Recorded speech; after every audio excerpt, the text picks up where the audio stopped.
Good afternoon mga ma'am sir, and welcome back to the channel. Dito na naman tayo nag-start ng ating vlog sa San Simon exit. Kasi ngayong araw ay naimbitahan tayo ulit ni FKM Motorcycle Philippines dito sa kanilang warehouse para saksihan yung kanilang event na collaboration with SEC Moto Supply.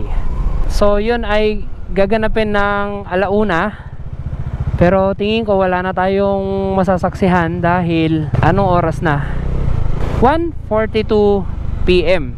Nag-start ang event or yung pirmahan siguro ng kontrata ng alauna. So wala na talaga tayong maabutan kasi mag-aalas 2 na. Pero kahit pa paano ay pupunta pa rin tayo doon sa event kasi tayo ay naka-commit tayo, no?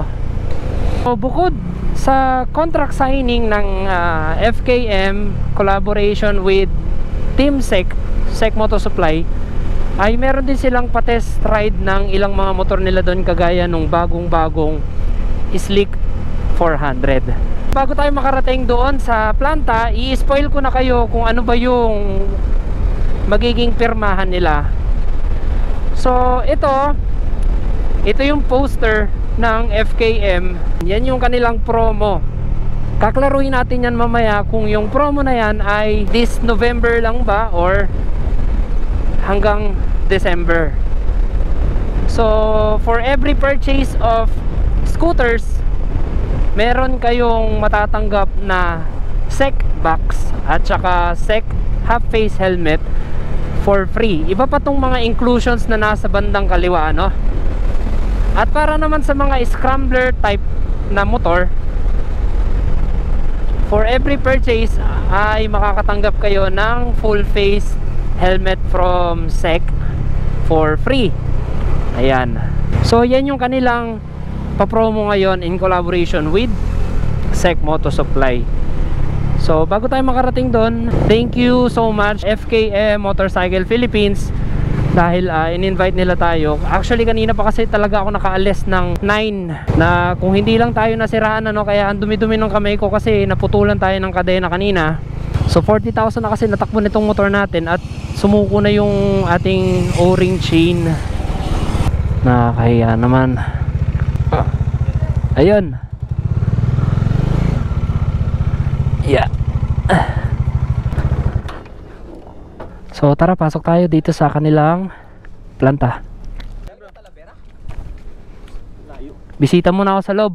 So ayun, si Iki Moto at saka si Onel. Oh, ito pala yung kanilang ano. Sir. Boss. Yung message ko lang. Sir Glenn. Uy! Sir, si Sir Troy. Sir Brian. Sir Jow. Sir, tayo madumi. Nagka-aberya po sa daan eh. Guys, nandyan si Yang tsaka si Jow Moto. So nagpalit muna tayo ng damit para malinis tayong tignan.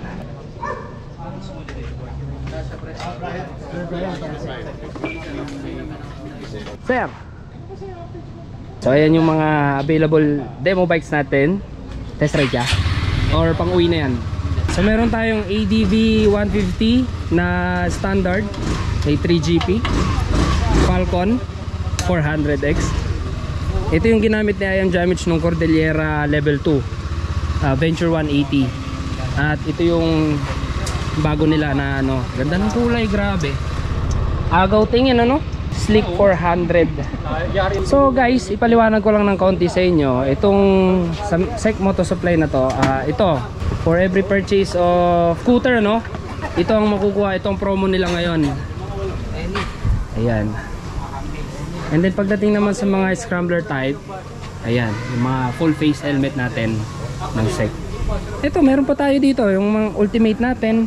Usually dito ko na lang tinitignan yan kung standard or ultimate sa dashcam. Ayan, ganito yung atin. Ganito yung kulay ng atin. Kaso ito, nakabagong ano na siya, spoke rims na siya. Ang bangis talaga ng spoke rims. And then dun mula sa SRP niya na yung dati na nakamags, 2,000 lang idadagdag mo Naka-spoke rims ka na. Victorino 250i. Ito yung kanilang iconic V-engine ng FKM. And then, hindi lang yan. Meron pa tayo dito, no? Like, ito, yung kanilang Sleek 150. And then, meron din silang Fyro. So, ayan.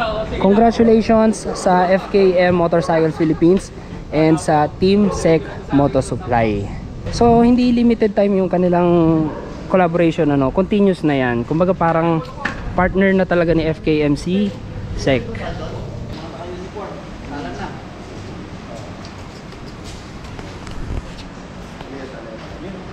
So tayo na lang natira ngayon dito sa warehouse ng FKM dahil video muna tayo konti ng kanilang mga demo bike. Congrats ulit sa FKM Motorcycle Philippines at saka sa Team Sec Moto Supply. So ganito yung itsura ng ano nila. Sa mga 400cc natin, ngayong promo ng hanggang December, ayan, for every purchase merong kasamang full face half face helmet, I mean. And then tingin ko nasa 55 ito, 55 liters ng top box. And then para naman sa mga small cc scooter natin, ganito yung ini-include na nila or yung inyong mapi-free, 45 liter na top box, hard plastic po, no, pati yung 55. So ayan ang mga available demo bikes natin. Sa mga interested mag-avail ng FKM Motorcycle or mag-purchase, pwede po kayong mag-visit dito sa kanilang warehouse sa San Simon or mag-inquire po muna kayo sa FKM Motorcycle Philippines sa kanilang Facebook page ito para makapagpa-schedule kayo if ever gusto nyong mag-test ride muna bago mag-purchase ng motor. So ayan yung kanilang mga bago, napakagandang gray. So actually yung gray na to kamukha siya nung ganon yung Venture natin. May Venture kasi tayong sarili, no? And then yung red naman nito, ayan, para siyang, hindi ko masasabing candy red pero basta matingkad sa mata, masarap titigan, ganon. Alam niyo yung pagka-red niya parang Ferrari something na ganyan, ano. And then ayan, aside sa mga scooters natin, ito meron tayong sports bike na naka pro arm or single side swing arm na 3GP 300cc, and then Victorino 250i na V-twin engine. So may mga review po tayo ng lahat ng motor na yan.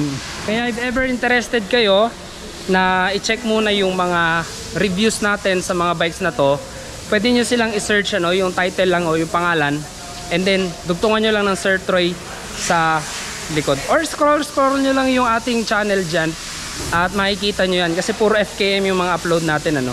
So ayan, okay na tayo dito sa warehouse ng FKM at tayo uuwi na. Once again, maraming salamat sa FKM Motorcycle Philippines, kay Ma'am Dairine at kay Sir Angelo na nag-invite sa atin dito sa warehouse. So kung nagustuhan niyo yung video natin, guys, please like, comment, share, and subscribe. And click the bell notification para updated kayo pag may bagong video tayo. O nga pala, guys, November 15, magkita-kita tayo dyan sa Vegan para sa Ilocos Invitation Ride. Nandyan tayo sa FKM booth. So i-display nila dyan yung kanilang mga Sleek 400. Okay, so yun lang. Ride safe and see you on my next one.